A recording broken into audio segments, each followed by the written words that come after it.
Here's the rewritten script in super simple casual English, like we're just chatting about old friends over snacks. Same exact length, line by line, no info added or taken away. At 63, Melissa Sue Anderson finally talks about Karen Grassle.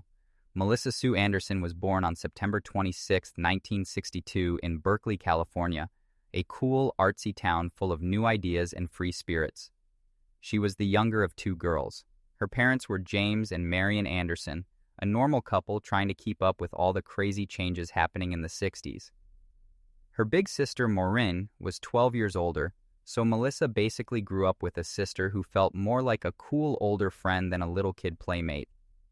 That made her super independent, but also gave her someone grown up to look up to from the start.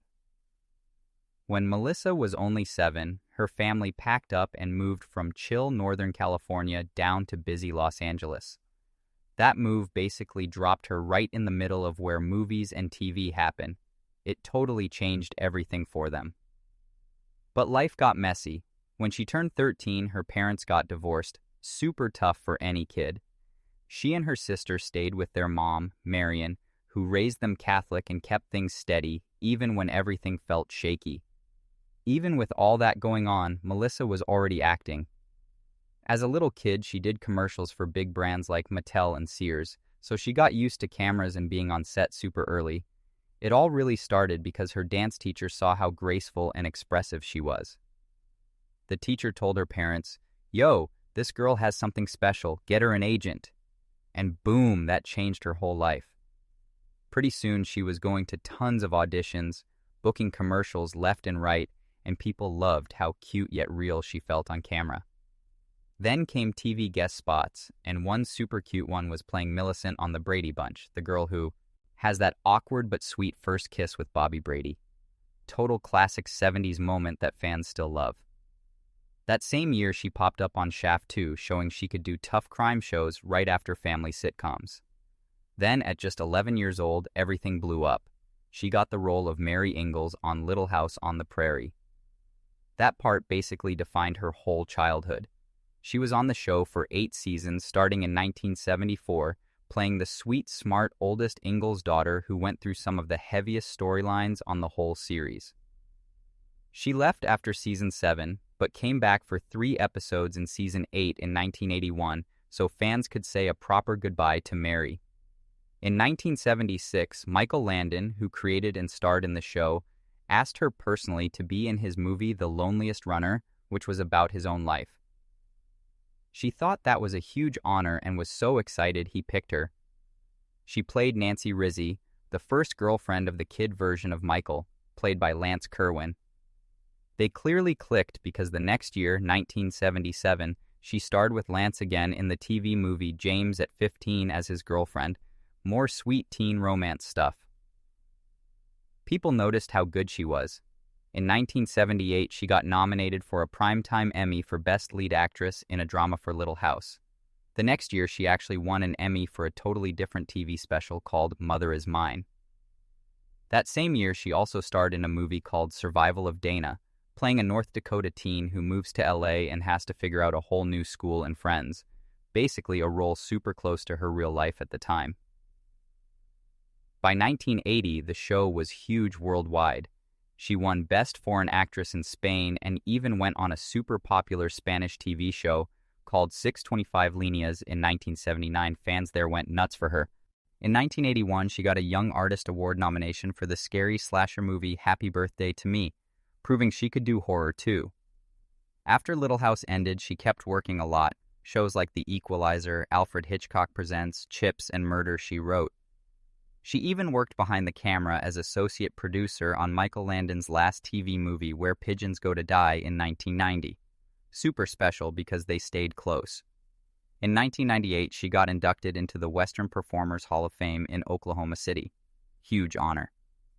In 1999, she tried another series called Partners with Heather Langenkamp, but it didn't last long. Way later in 2014, she had a tiny uncredited cameo as Stash's mom in the Veronica Mars movie, a fun little surprise for old fans. In 1990, Melissa married TV writer-producer Michael Sloan, a super solid, low-key Hollywood couple. They just totally got each other's crazy work lives and kept things real and private. Melissa always said Michael kept her grounded after all the Little House craziness. Getting married to him gave her the calm, happy life she wanted after being famous so young. They had 2 kids together. First came their daughter Piper, who brought so much happiness. A few years later, their son Griffin arrived and made the family complete, exactly the normal home life she dreamed of. Being a mom totally changed her. She said it made her softer and shifted everything toward family instead of Hollywood.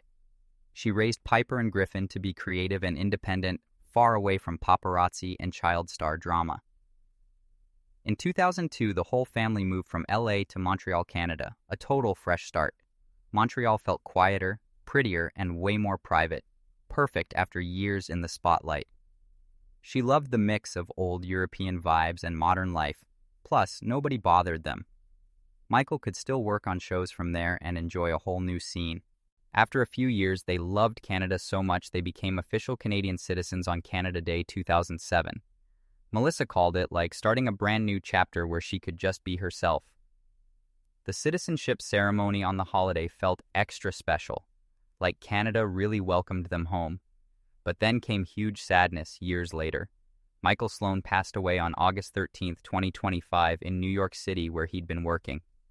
Losing him ended a 35-year love story full of teamwork, laughter, and support. It hurt Melissa, the kids, and everyone who knew what an awesome guy he was. Now at 63, Melissa feels ready to look back and talk about stuff she used to keep quiet. After staying out of all the Little House drama for decades, she finally decided to open up about Karen Grassle, the lady who played Ma Ingalls. She says getting older makes you braver and calmer about the past. I'm finally in a place where I can talk about everything without feeling like I'm hurting anyone, she said. She just wants to tell the truth kindly. Her words about Karen were honest but really respectful.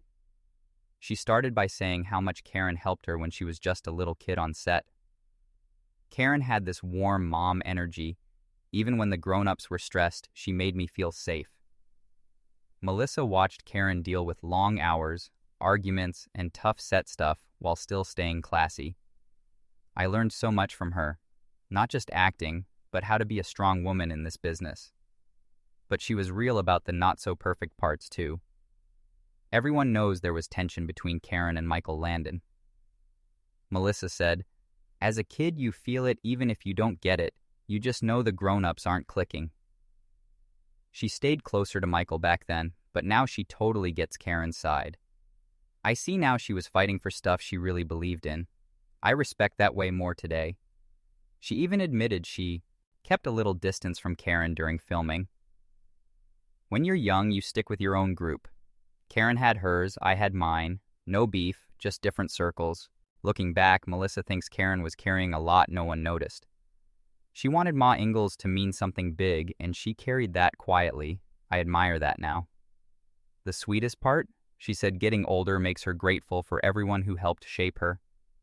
Karen guided me, protected me, and pushed me in her own way. I see it clear as day now. All the old awkwardness feels tiny now. I just have gratitude for her. She was a huge part of that show and deserves every bit of love she gets. So yeah, Melissa's words don't feel like tea spilling. They feel like a big warm hug across the years to the lady who played her TV mom on the Prairie, both of them just doing their best back then.